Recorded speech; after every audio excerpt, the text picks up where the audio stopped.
Halo anak-anak, selamat berjumpa kembali dengan Bu Nike dalam pembelajaran Bahasa Indonesia kelas 7. Anak-anak, hari ini kita akan mempelajari tentang menelaah kebahasaan teks laporan hasil observasi.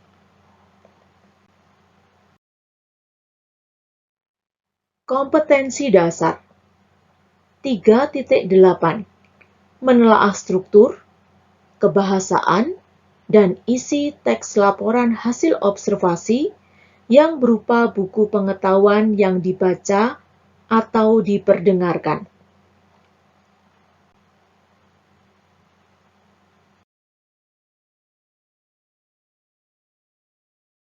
Indikator 1.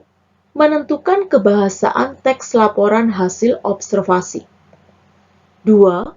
Menelaah kebahasaan teks laporan hasil observasi.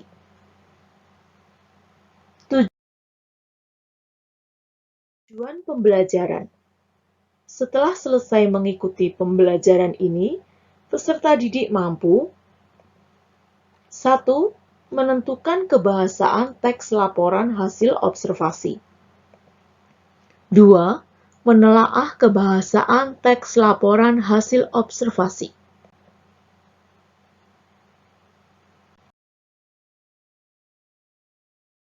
Menelaah kebahasaan teks laporan hasil observasi. 1. Mendaftar istilah pada teks laporan hasil observasi. Istilah adalah kata atau gabungan kata yang dengan cermat mengungkapkan makna konsep, proses, keadaan, atau sifat yang khas dalam bidang tertentu. Istilah pada teks laporan hasil observasi, teks hutan bakau, ekosistem, payau, habitat, abrasi, intrusi, karbon dioksida, biologi, kadar garam. Istilah dalam teks museum. Museum, studi, heraldika, material, fosil, etnis, prasejarah, keramonologi. Istilah dalam teks manggis. Tropika, simetri, abses, santun, asam fenolat, antosianin, karbohidrat, Garcinia mangostana L.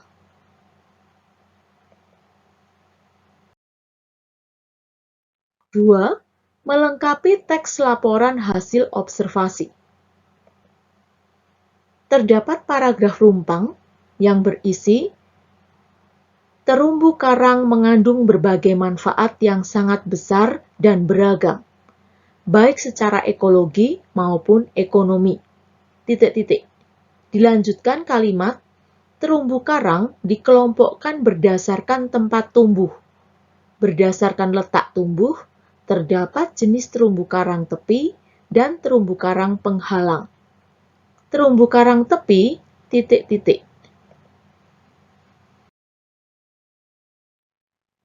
Mari kita melengkapi teks laporan hasil observasi yang rumpang tadi.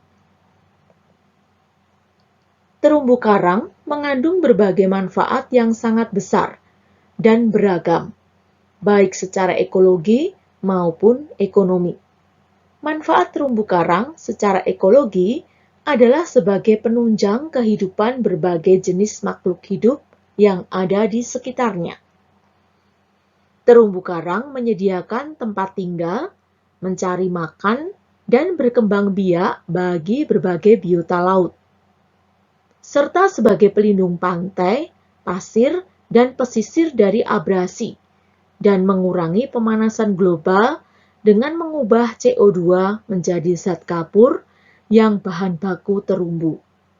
Sedangkan manfaat terumbu karang secara ekonomi adalah sebagai sumber makanan oleh manusia, seperti rumput laut yang dijadikan agar-agar, berbagai jenis ikan, udang, kepiting, dan teripang, serta sebagai mata pencaharian baik sebagai nelayan, petani, rumput laut, dan sebagainya.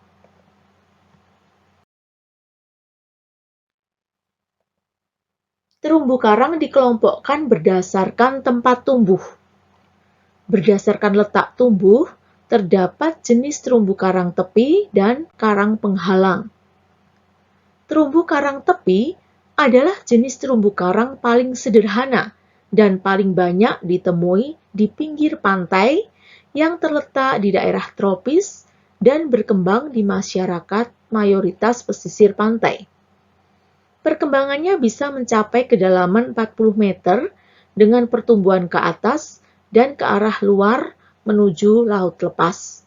Sedangkan terumbu karang penghalang menyerupai terumbu karang tepi.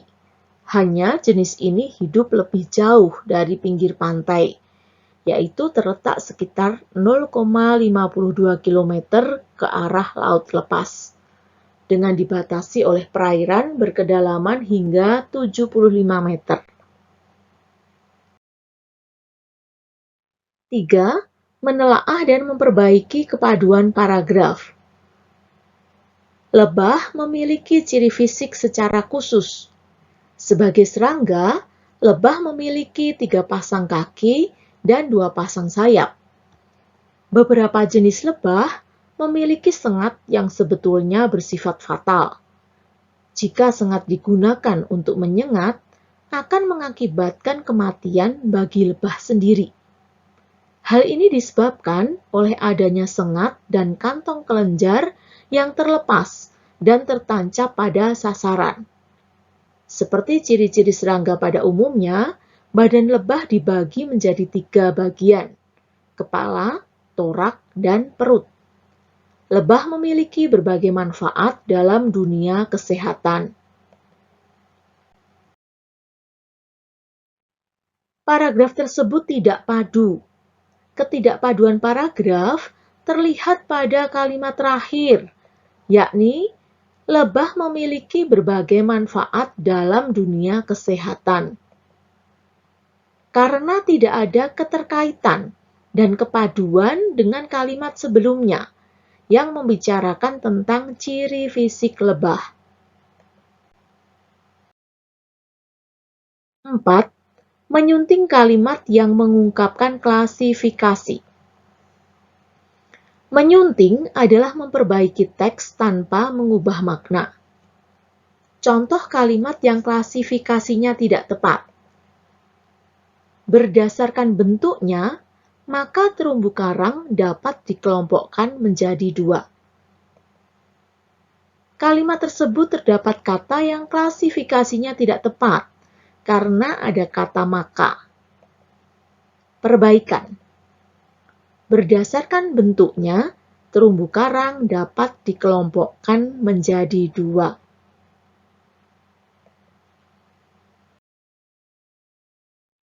Contoh kalimat yang klasifikasinya tidak tepat. Manfaat daripada pasir putih untuk kehidupan sangatlah banyak.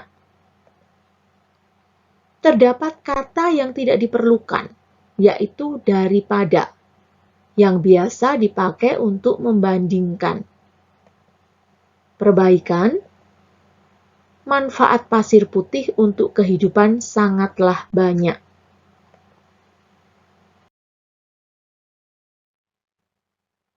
Lima, menyunting kalimat-kalimat boros. Contoh kalimat boros. Manfaat yang terkandung dalam terumbu karang dapat dikelompokkan menjadi 2, yaitu adalah manfaat langsung dan manfaat tidak langsung. Perbaikan. 1. Manfaat terumbu karang dapat dikelompokkan menjadi 2, yaitu manfaat langsung dan manfaat tidak langsung. 2. Terumbu karang mengandung atau memiliki berbagai manfaat yang sangat besar. Contoh kalimat boros. Pantai memiliki berbagai macam-macam manfaat, baik secara ekologi dan ekonomi. Perbaikan. Pantai memiliki berbagai manfaat, baik secara ekologi maupun ekonomi.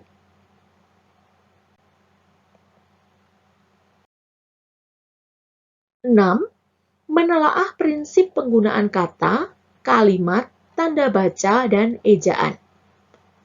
Penggunaan huruf kapital teks laporan observasi. Huruf kapital dipakai sebagai huruf pertama nama diri atau huruf pertama unsur-unsur nama geografi yang diikuti nama diri geografi. Contoh, Pulau Seram, Antartika, Sungai Kapuas, Selat Lombok, Teluk Benggala.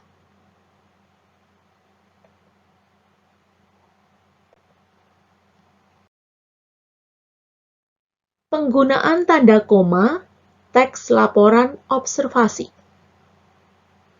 Tanda koma dipakai di antara unsur-unsur dalam suatu perincian atau pembilangan. Dan ataupun. Tanda koma dipakai di belakang kata penghubung antar kalimat yang terdapat pada awal kalimat. Jadi, dengan demikian. 7. Penggunaan imbuhan asing dalam teks laporan hasil observasi. A. Akhiran is memiliki makna bersangkutan dengan. Akhiran is merupakan adaptasi dari bahasa Belanda dan bahasa Inggris. Kata praktis dalam bahasa Belanda ditulis dengan PRACTISCH. Dalam bahasa Inggris ditulis PRACTICAL. Dalam bahasa Indonesia ditulis PRAKTIS. Kata teknis dalam bahasa Belanda ditulis TECHNISCH. Dalam bahasa Inggris ditulis TECHNICAL. Dalam bahasa Indonesia ditulis TEKNIS. Kata kronologis dalam bahasa Belanda ditulis CHRONOLOGIS. Dalam bahasa Inggris ditulis CHRONOLOGICAL. Dalam bahasa Indonesia ditulis KRONOLOGIS.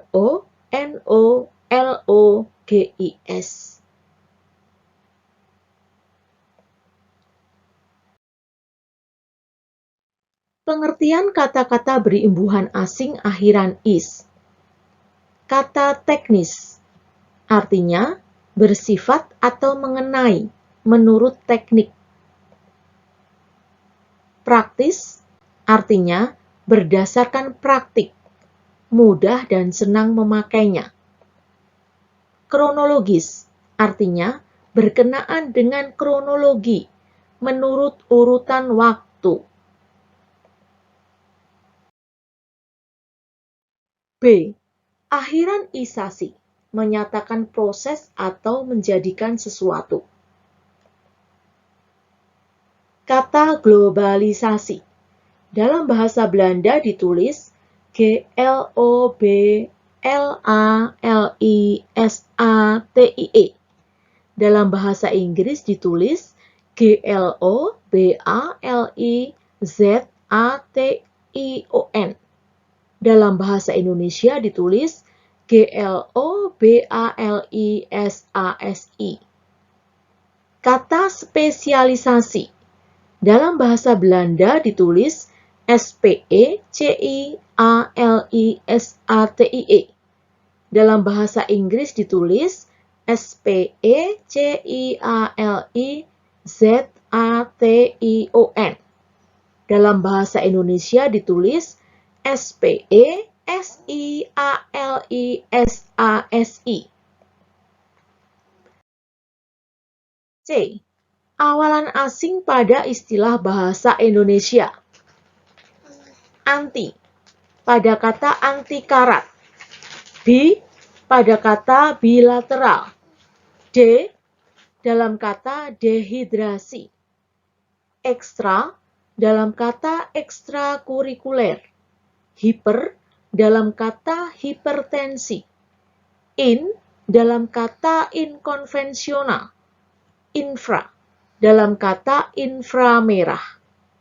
Penulisan awalan asing tersebut dirangkai dengan kata yang mengikutinya.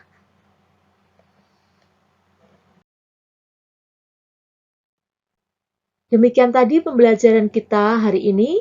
Sampai jumpa pada pembelajaran berikutnya. Terima kasih.